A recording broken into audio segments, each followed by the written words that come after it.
Joining me now to talk about Joe Biden and President Obama and former Secretary of State Hillary Clinton and a veritable political potpourri, our good friend Dick Morris, who is the author of the book Power Grab, Obama's Dangerous Plan for a One-Party Nation.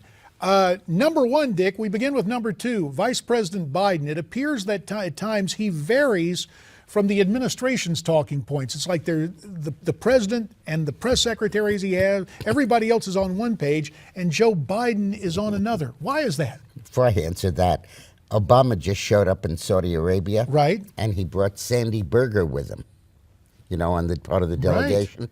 I'm a little worried about that. You have to take off your shoes. God knows what are in his socks. Oh, referring, of course, to documents from the National Archives that we believe Dr. Berger may have pilfered, and he was forgiven with the admonishment that he's just an absent-minded guy.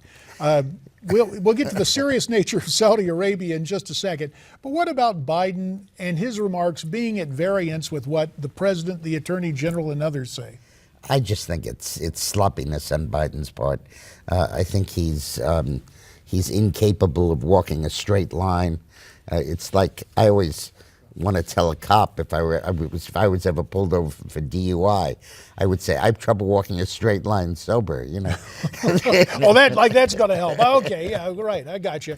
I think he has trouble staying on message, and I just think that's him. I think that what's going on though now is Hillary's fundraising blitz is designed to keep Biden out of the race, because while Biden can't defeat Hillary, he could embarrass her in debates.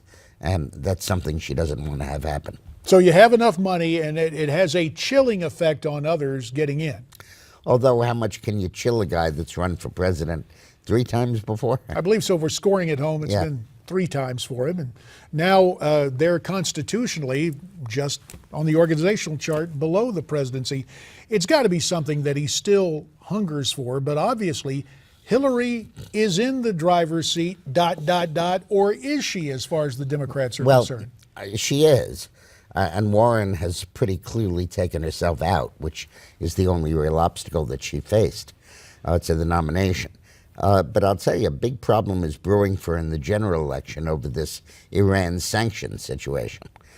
In the past, Hillary has done this dance where she says she's in favor of sanctions in public, indeed even claims credit for them and for their impact, but then in private sends her lobbyists up to Capitol Hill to try to kill them. And the last sanctions bills were passed over the State Department's opposition, but with Hillary taking credit for their effectiveness. Now, with Obama clashing with the Republicans over this issue on a really high-profile basis, she can't sustain that dance anymore. She has to come down clearly on the side of trusting Iran in the negotiations and against the sanctions.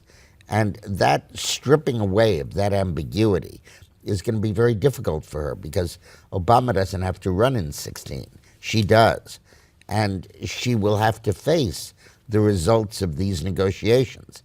And if, as I suspect, they conclude with some sort of face-saving agreement that permits Iran to remain 5 minutes away from developing 8 or 10 bombs without actually exploding one, everybody's going to think that's a fraud. Everybody's going to attack it. And Hillary will be forced to defend it because Obama smoked her out with this veto threat. If Obama hadn't gone confrontational with Congress over this, Hillary could have skated. But Obama's doing this to her again and again. By taking firm positions and fighting with the Republicans, he's forcing his presidential nominee to take unpopular positions. Which brings back, and we have about 30 seconds left to talk about this part of it. Is there just a real personal animus between President Obama and Secretary Clinton? I don't think so. I think there is between him and Bill. But I think that what's going on now is that Obama wants to cement Hillary into a left-wing agenda, and Hillary wants to preserve flexibility. So in essence, it's not enough that she would represent his third term. She would have to do it his way, or at least that's what he wants. Right. With apologies to Frank Sinatra, who was friends of a couple of presidents, though he never ran for president in his own right. Hey, be sure to get your copy of Dick Morris's best-selling book, Power Grab, by visiting powergrab411.com. We're coming right back. More with Dick Morris straight ahead on America's Forum. With me now, a guy always smiling, political strategist Dick Morris, author of the new book, Power Grab, that you want to get as we move over here. What about that line of questioning? Does this just have to do more with perceptions and expressions? No, it's the liberal media at work.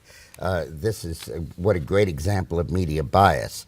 Here we have a president that is threatening to veto anything the Congress passes and stop everything. And the game is who's perceived as obstructionist and who's perceived as constructive. And Scott Pelley's questioning was designed to make Boehner seem obstructionist for sitting back there saying nothing but not having a broad grin on his face. Yeah, well, I see that there, and I'm watching it, and it becomes so ingrained in Washington that it's something that is expected as the sun rising each morning. Another thing, we touched briefly on money in politics. You talked about what Hillary is up to, trying to raise gobs of dough to freeze other Democrats out of the race. On the other side of the aisle, apparently the Koch brothers have issued a challenge to like-minded, deep-pocketed conservatives. They want to lead the way for what, $900 million to spend in 2016? Why not go all the way to $1 billion? Well, it's like the stimulus package that that's passed $900 billion, so they didn't have to say it was $1 trillion. I think that we are way over-exaggerating the impact of money in politics. I think that obviously it has a big impact. Obviously, you need enough money. But when you really look at it, the opportunities for free media coverage of the election, for press coverage, and the huge amount of saturation television that goes on over a presidential race, I just don't believe money becomes that important. I think that if somebody has $2 billion and the other guy has $3 billion, I don't think you're going to feel that at all. Here's the graphic from the New York Times saying the Koch brothers are going to outspend the Republican National Committee. Of course, what's conveniently left off, Dick, RNC is something has that's donation limits. Yeah, Koch brothers don't. Well, exactly, but you also don't have the left and the in-kind donations of the Committee on Political Education, the AFL-CIO, and all that stuff. Look, a lot of money makes a vast difference in a House race, and some significant difference in a Senate race, and a bit of difference in a governor's race. But when you get up to a presidential race, the amount of news coverage, cable coverage, internet, 24/7 is so big that I think it largely dwarfs whatever anyone is going to spend on paid media. And I think that they're doing it because they can, because they're patriotic and want to stop the direction the country is going in, and they have the money, they can write a check, and there's nothing else they can do. Not going to pass out leaflets. But I just think that money is losing its power in American politics. The key thing you need the money for is to buy television advertising. Yeah, and people aren't watching television much anymore. Well, sorry. You have the video ads on the computers, but I take your point. Let's get to another long-standing hot-button issue, abortion. Some House Republican women stopped a bill last week that would prevent abortions after the 20-week mark. House Minority Leader Nancy Pelosi had this to say when asked whether a 20-week-old unborn child was a human being or not. Is an unborn child 20 weeks into pregnancy a human being? You know what? What we're talking about on the floor of the House is something that says politicians should determine what affects the health of a woman, her life, her health, and the rest. I don't think it's up to politicians to do that. And that's why we are very overwhelmingly opposing what is going on the floor of the House. Now, the Archbishop of San Francisco heard that and slammed Congresswoman Pelosi, saying no Catholic can dissent in good conscience from church teaching on the sanctity of life. Is this a problem for Nancy Pelosi? No.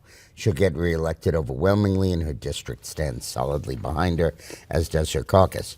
What I think is particularly interesting about the abortion debate is that you, for the first time, are hearing from Republican female legislators, senators, who said, we're not going to go along with the 20-week abortion ban, and forced Boehner to pull it from the floor.